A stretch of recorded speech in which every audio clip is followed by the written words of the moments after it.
નમસ્કાર દર્શક મિત્રો, હું હર્ષુ પરમાર સહયોગ દ્વારા પ્રસ્તુત ન્યૂઝ 20 ગુજરાતીમાં આપ સૌ દર્શક મિત્રોનું હાર્દિક સ્વાગત કરું છું। જોઈએ આજના મુખ્ય સમાચારો। જૂનાગઢ પોલીસના મારું ગામ સુરક્ષિત ગામ મારી સોસાયટી સુરક્ષિત સોસાયટી અભિયાન અંતર્ગત જન ભાગીદારીથી રાજીબાગ સોસાયટીમાં સીસીટીવી કેમેરા ઇન્સ્ટોલ કરવામાં આવ્યા। જૂનાગઢ પોલીસ અધિક્ષક હર્ષદ મહેતા સાહેબના Gujarat public safety economy act 2022 અંતર્ગત જૂનાગઢ જિલ્લાના લોકોને ભીડભાડવાળા location, petrol pump, shopping mall, school, college, જાહેર મેળાવડા ખાતે સીસીટીવી કેમેરા ઇન્સ્ટોલ કરવા માટે છેલ્લા 1 વર્ષથી ખાસ ઝુંબેશ હાથ ધરવામાં આવી છે। ત્યારે જૂનાગઢ જિલ્લા પોલીસના વડા હર્ષદ મહેતા સાહેબ દ્વારા કરેલા અપીલના આધારે જૂનાગઢ શહેરના સી ડિવિઝન પોલીસ સ્ટેશન વિસ્તાર સ્થિત રાયજીબાગ સોસાયટીના રહીશો દ્વારા લોક ભાગીદારીથી 18 સીસીટીવી કેમેરા જાહેર માર્ગ ઉપર વ્યક્તિને સ્પષ્ટ ચહેરો અને વાહન નંબર પ્લેટ સારી રીતે દેખાય એ રીતે કચેરીની નેત્રમ શાખાના ઓનલાઈન લિંક કરી ઇન્સ્ટોલ કરવામાં આવ્યા। રાયજીબાગ સોસાયટીના રહીશો દ્વારા લોક ભાગીદારીથી સીસીટીવી કેમેરાનું ઉદ્ઘાટન જૂનાગઢ જિલ્લા પોલીસ વડા હર્ષદ મહેતા સાહેબના હસ્તે કરવામાં આવ્યું। રાયજીબાગ સોસાયટીના રહીશો દ્વારા જૂનાગઢ જિલ્લા પોલીસમાં મારું ગામ સુરક્ષિત ગામ મારી સોસાયટી સુરક્ષિત સોસાયટી અભિયાનના સહયોગ આપવા બદલ પોલીસ અધિક્ષક હર્ષદ મહેતા સાહેબ દ્વારા અભિનંદન આપવામાં આવ્યા હતા। પોલીસ અધિક્ષક હર્ષદ મહેતા દ્વારા છેલ્લા 1 વર્ષથી જૂનાગઢ જિલ્લામાં કુલ 410 સરપંચીઓ પત્ર લખી મારું ગામ સુરક્ષિત ગામ મારી સોસાયટી સુરક્ષિત સોસાયટી અભિયાન અંતર્ગત મહત્તમ લોકેશન ઉપર સીસીટીવી કેમેરા ઇન્સ્ટોલ કરવા અપીલ કરવામાં આવી હતી।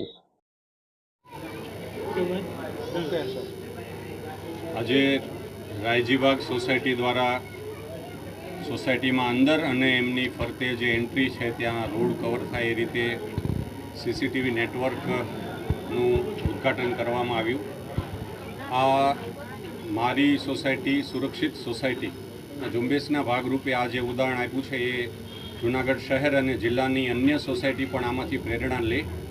રાયજીબાગ સોસાયટીના જે હોદ્દેદારશ્રીઓ છે, રહીશો છે, એમના આ પ્રયાસથી જે કાર્ય થયું છે એ ખરેખર બિરદાવવા લાયક છે। આવી જ રીતે સલામતીની બાબતમાં પોલીસ સાથે લોકો પણ જોડાય, આ સીસીટીવી અને ટેકનોલોજીના માધ્યમથી ગુનેગારોને શોધવા માટે, પકડવા માટે ખૂબ જ ઉપયોગી થાય છે। એ માટે આજે અહીંયા રાયજીબાગ સોસાયટીને હું અભિનંદન આપું છું। એમણે સમાજની અન્ય લોકોને અને અન્ય સોસાયટીને, અન્ય વાણિજ્ય એકમોને પણ આ એક સારું પ્રેરણાત્મક ઉદાહરણ આપ્યું છે। એમાંથી અન્ય લોકો બોધપાઠ લે અને એ આ પ્રકારે તમામ પ્રયાસ કરશે તો મને એમ લાગે છે કે આપણે અસામાજિક તત્વો અને ગુનેગારને પકડવા માટે હજુ વધારે સારી રીતે કાર્યમાં સફળ થઈશું।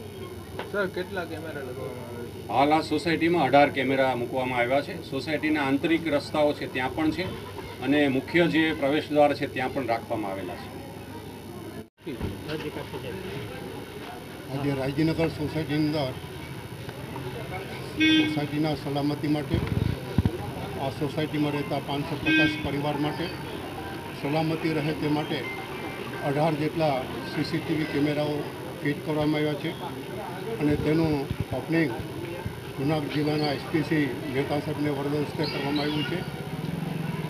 હવે કોઈ પણ ચોરી કરશે, અસામાજિક તત્વો આવશે તો ચોક્કસપણે એ પકડાઈ જશે। એટલું જ નહીં, 18 કેમેરાઓ જે છે એ નેત્રમ શાખા સાથે પણ જોડાયેલા છે, એટલે નેત્રમ શાખાને પણ અહીં કોઈપણ જાતની ચોરી થશે, કોઈપણ અસામાજિક તત્વો આવશે તો એ પણ પકડાઈ જશે। એટલે રાયજીનગર સોસાયટીમાં મહેશભાઈ પ્રમુખ છે અને એની ટીમે ખૂબ સુંદર કામ કર્યું છે, હું એને ધન્યવાદ આપું છું। જૂનાગઢ જિલ્લામાં સ્વચ્છતા હી સેવા અંતર્ગત શહેર તથા ગ્રામ્ય સ્થળે સફાઈ ઝુંબેશ હાથ ધરવામાં આવશે। 17મી સપ્ટેમ્બરથી શરૂ થનારી સ્વચ્છતા હી સેવા અભિયાનમાં સક્રિય ભાગીદારી નોંધાવવા આહવાન કરતા કલેક્ટર અનિલ કુમાર રાણાવસિયા।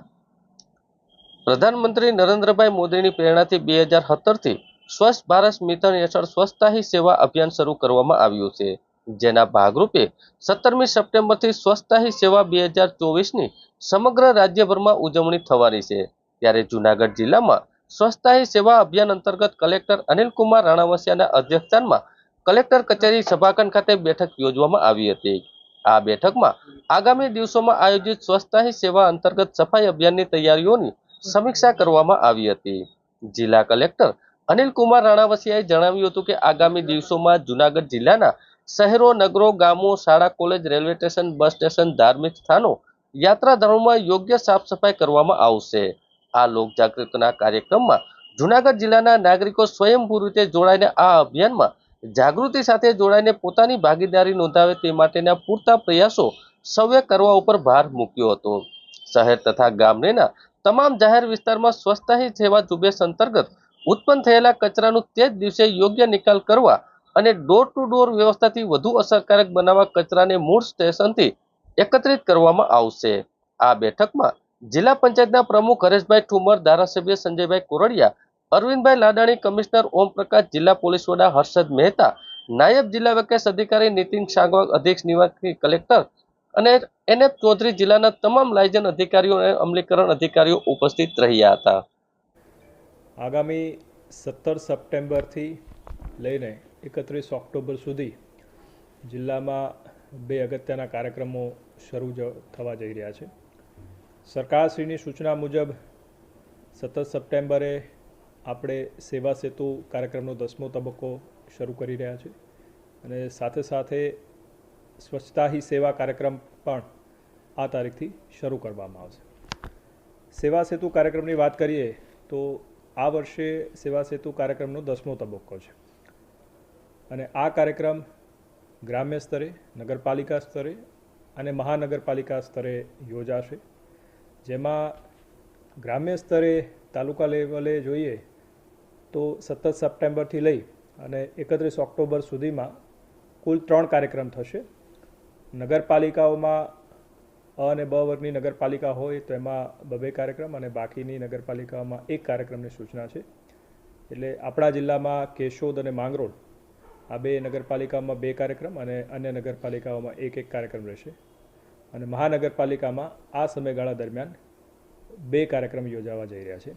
એટલે આમ કુલ જોવા જઈએ તો જિલ્લામાં અત્યારે 38 જેટલા સેવા સેતુના કાર્યક્રમો યોજાશે. એમાં 17 સપ્ટેમ્બરે તમામ તાલુકાઓમાં એક સાથે આ કાર્યક્રમની શરૂઆત થશે. આ કાર્યક્રમમાં રાજ્ય સરકારના 13 જેટલા વિવિધ વિભાગોની 55 જેટલી સેવાઓ એક જ સ્થળે એનો લાભ લાભાર્થીઓને આપવામાં આવે છે. આ કાર્યક્રમ સવારે 9 વાગ્યાથી શરૂ થશે અને સાંજે 5 વાગ્યા સુધી એ કાર્યક્રમ ચાલશે. જેમાં આવકના દાખલા, આધાર કાર્ડ, પુરવઠાને લગતી અલગ અલગ યોજનાઓ, સાથે સાથે સરકારના જે કૃષિ પશુપાલન વિભાગ એમ અલગ અલગ વિભાગની વિવિધ સેવાઓ ત્યાં આપવામાં આવશે. આ વખતે ખાસ જે ડિજિટલ ટ્રાન્ઝેક્શન, ભીમ એપ, ડિજિટલ વોલેટ આ પ્રકારની માહિતી પણ જે લાભાર્થીઓ ત્યાં આવશે એમને આપવામાં આવશે અને સરકારશ્રીની વિવિધ યોજનાઓનો સ્ટોલ પણ ત્યાં લગાવી અને લોકોને વધુમાં વધુ યોજનાઓનો લાભ મળે અને માહિતી મળે એવું આખું આ કાર્યક્રમનું આયોજન કરવામાં આવ્યું છે. આમાં અલગ અલગ વાત કરું તો માણાવદરમાં જેમ કે છે તો એ દિવસે સણોસરા ગામે અમે કાર્યક્રમ કરશું, મંથલીમાં ભાટિયા ગામે, કેશોદમાં હાંડલા, માંગરોળમાં મેખડી, મેંદરડામાં નાની ખોડિયાર ગામે કાર્યક્રમ રહેશે, માળિયાહાટીના પ્રોપર ગામમાં રહેશે, જૂનાગઢ ગ્રામ્યમાં માખિયાળા, ભેસાણમાં મેંદપરા અને વિસાવદરમાં વીરપુર આ જગ્યાએ 17 તારીખે કાર્યક્રમ છે અને બાકીના 2 કાર્યક્રમો માટે પણ અલગ અલગ શેડ્યુલ બનાવવામાં આવ્યું છે જે આપની સાથે શેર કરવામાં આવશે. જૂનાગઢ શહેરમાં આવેલા ડોક્ટર સુભાષ એકેડેમી ખાતે બેથલજીભાઈ ચાવડાની 95મી જન્મજયંતિ ઉજવણી કરવામાં આવી હતી. આ ઉજવણીના ભાગરૂપે મહારક્તદાન કેમ્પનું આયોજન કરવામાં આવ્યું હતું. જૂનાગઢ શહેરમાં આવેલી ડોક્ટર સુભાષ યુનિવર્સિટી ખાતે બેથલજીભાઈ ચાવડાની 95મી જન્મજયંતિની ઉજવણી કરવામાં આવી હતી. બેથલજીભાઈ ચાવડા એટલે આહિર સમાજના ભામાસા, શિક્ષણવિદ અને કેળવણીકારની જન્મજયંતિ નિમિત્તે મહારક્તદાન કેમ્પનું આયોજન કરવામાં આવ્યું હતું. સાથે સાથે પ્રવચન, હાસ્ય અને સાંસ્કૃતિક કાર્યક્રમનું પણ આયોજન કરવામાં આવ્યું હતું. આ આયોજનમાં ધારાસભ્ય સંજયભાઈ કોરડિયાના અધ્યક્ષસ્થાને પ્રવચન કરવામાં આવ્યું હતું. આ તકે મુખ્ય મહેમાન ડોક્ટર અંકિતાબેન મુલાણી હાજર રહ્યા હતા અને આ કાર્યક્રમને સફળ બનાવવા જવાહરભાઈ ચાવડા તથા રાજભાઈ ચાવડાએ જહેમત ઉઠાવી હતી.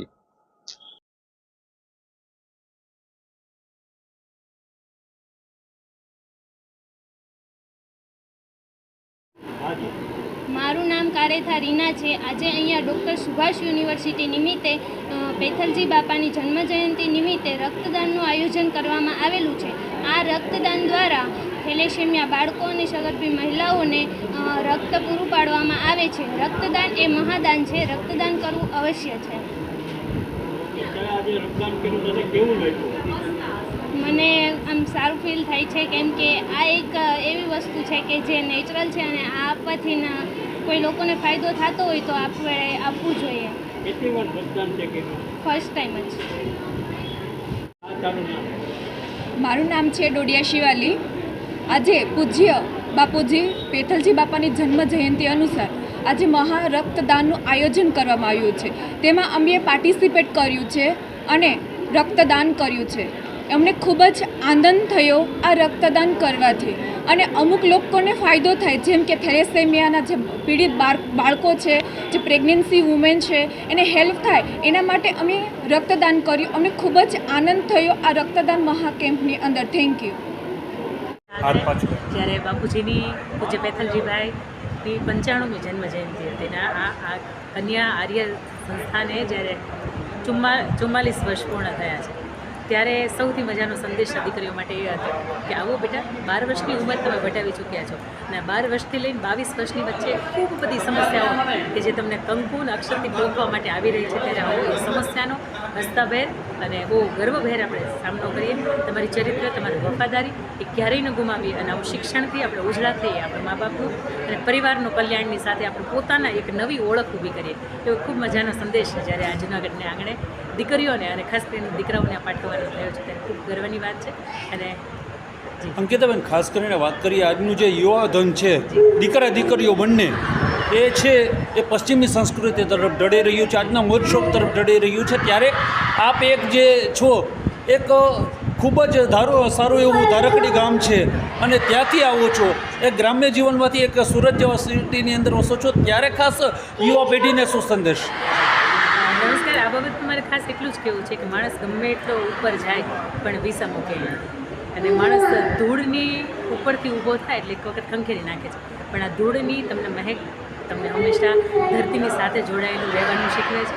અને આજનું જો યુવાધન પશ્ચિમી સંસ્કૃતિ તરફ જતું મારે એ કહેવું છે કે તમારા મા અને તમારા બાપ અને તમારા વડીલો તમારા માટે સાચા પ્રેરણા સ્તંભ છે, અને જો એની પાસેથી તમને આ પ્રેરણા મળતી હોય કે આગળ કેમ વધાય, આ જીવન એક સરસ મજાનું કેવી રીતે જીવી શકાય, તો એક જ ઉદ્દેશ તમને મળે કે હંમેશા માટીની સાથે જોડાયેલું, કારણ કે જમીનની સાથે જે જોડાયેલું રહેતું વ્યક્તિત્વ છે એનો જે કીર્તિસ્તંભ છે ને એ ક્યારે ડગમગતું નથી. આજે 15મી સપ્ટેમ્બરે પૂજ્ય બાપુજી શ્રી પેથલજીભાઈ ચાવડા અને તેના 95માં જન્મ જયંતિએ અમે કાર્યક્રમ ડૉક્ટર સુભાષ યુનિવર્સિટી સેલિબ્રેટ કરીએ છીએ. એમાં અમે સવારના ભાગમાં બ્લડ ડોનેશન કેમ્પ રાખ્યું છે અને સાંજના કાર્યક્રમમાં અમે લોકોએ મોટિવેશનલ સ્પીચ શ્રી ડૉક્ટર અંકિતાબેન મુલાણીને બોલાવ્યા છે મુખ્ય મહેમાન તરીકે, અને એમાં અધ્યક્ષ શ્રી આપણા ધારાસભ્ય જૂનાગઢના માન્ય શ્રી સંજયભાઈ કરોડિયા છે. તેમજ રાત્રિના કાર્યક્રમમાં આપણે હાસ્ય કલાકાર શ્રી હિતેશભાઈ અંટાળાને એ ઉજવણી માટે આજે દાદાના બર્થડે છે. જૂનાગઢ શહેરમાં સગીરા ઉપર દુષ્કર્મ બાબતે ફરિયાદ નોંધાઈ હતી. 14 ઈસમો દ્વારા દુષ્કર્મ કર્યાની અંગેની પોલીસમાં ફરિયાદ નોંધવામાં આવી હતી. સગીરાનું અપહરણ કર્યા બાદ દુષ્કર્મ અંગેની ફરિયાદ નોંધવામાં આવી હતી. એ ડિવિઝન પોલીસ મથકમાં સગીરાનું અપહરણ થયા હોવાની ફરિયાદ નોંધાણી હતી. ત્યારે અરબાજ નામનો ઈસમ સગીરાનો મિત્ર હતો.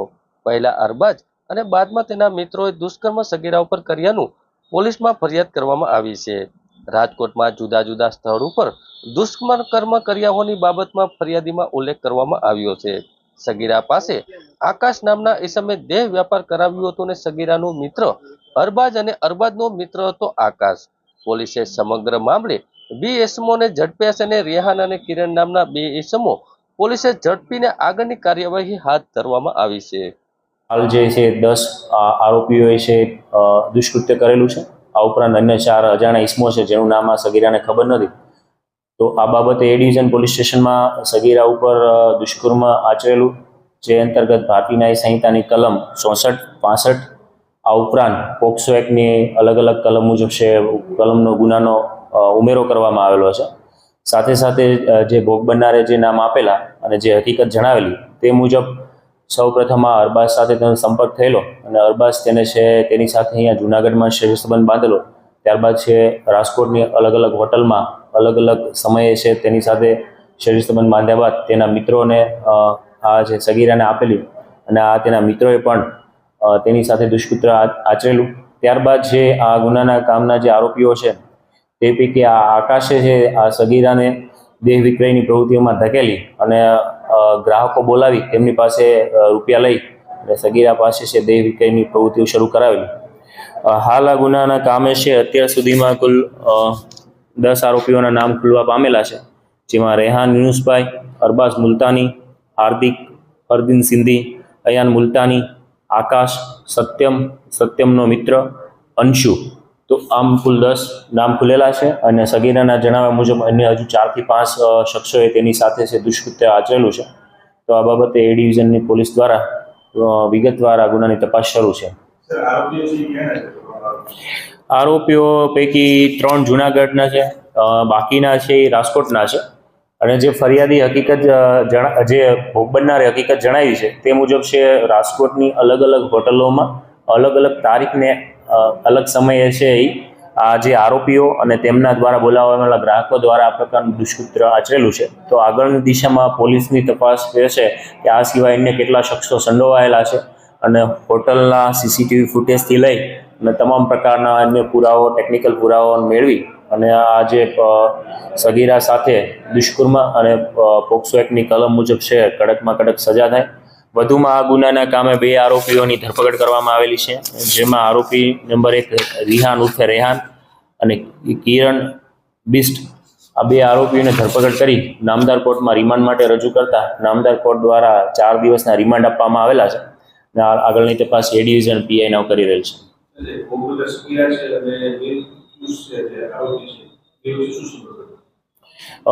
ભોગ બનનાર સગીરાએ જે પ્રાથમિક હકીકત જણાવી છે તે મુજબ આ અરબાઝ સાથે તેને પ્રેમ સંબંધ હોય તો તેની સાથે છેલ્લા ઘણા સમયથી કોન્ટેક્ટમાં હોય.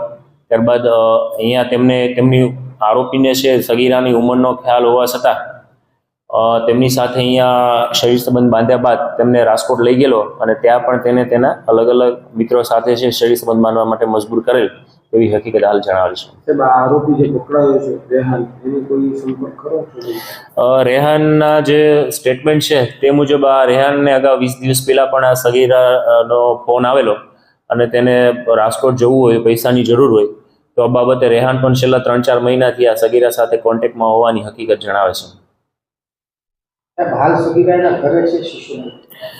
હાલ સગીરાને તેના પરિવાર સાથે જવું ના હોય તો તેમને શિશુ મંગલમાં મોકલવામાં આવેલ છે.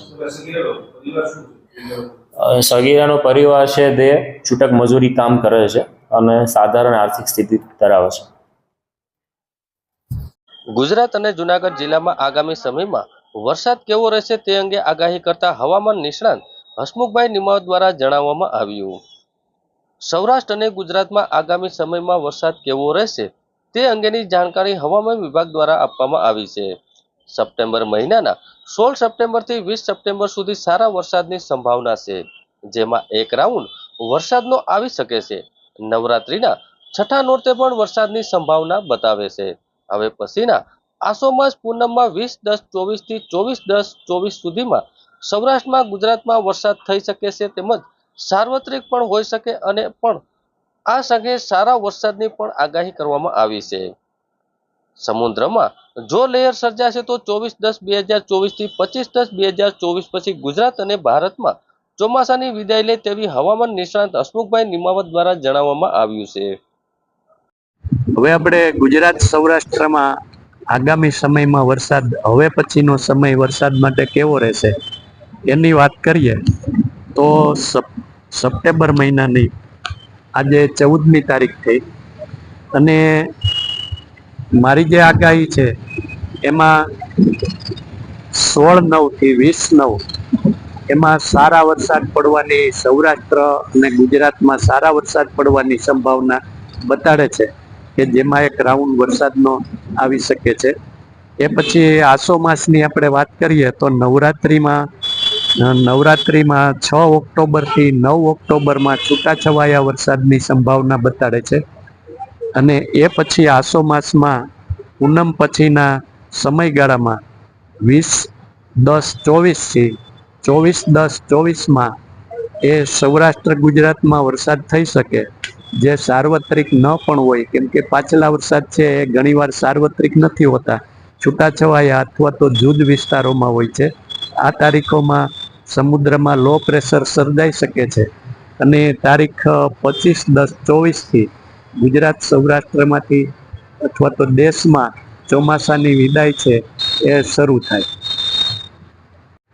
2024ની જે હવામાનની વરસાદની આગાહી છે એ હું 2 રીતે તૈયાર કરું છું અને મે મહિના દરમિયાનમાં જૂનથી સપ્ટેમ્બર સુધી જે આપણું ચોમાસું ગણાય છે એની આગાહી છે એ તૈયાર કરી નાખતા હોઈએ છીએ. અને એમાં હું એક જે પહેલું છે કે સમગ્ર દેશમાં કયા રાજ્યમાં કેટલા ટકા વરસાદ થશે એની આગાહી તૈયાર કરતો હોઉં છું.